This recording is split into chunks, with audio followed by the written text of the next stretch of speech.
their monies back to the year 600. Because looking at all these measures at once can be confusing, I'll focus on the four most important ones: the Dutch, British, US, and Chinese. You'll quickly notice the pattern. Now let's simplify the form a bit. As you can see, they transpired in overlapping cycles that lasted about 250 years, with 10 to 20-year transition periods between them. Typically, these transitions have been periods of great conflict because leading powers don't decline without a fight.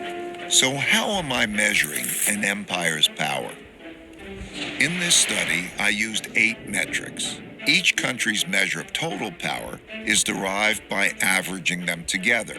They are education, inventiveness and technology development, competitiveness in global markets, economic output, share of world trade, military strength, the power of their financial center for capital markets, and the strength of their currency as a reserve currency.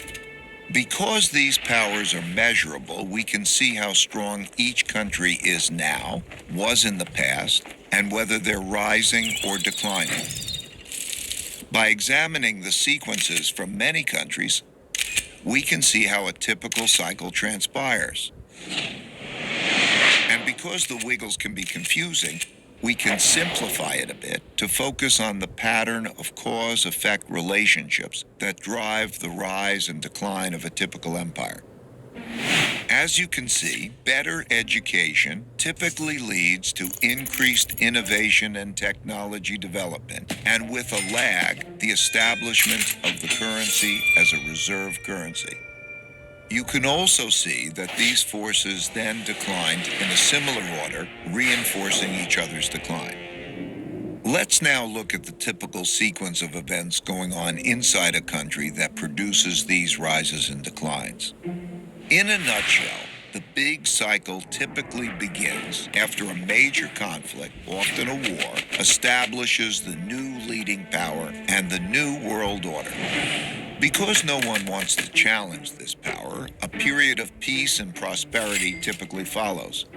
As people get used to this peace and prosperity, they increasingly bet on it continuing. They borrow money to do that, which eventually leads to a financial bubble.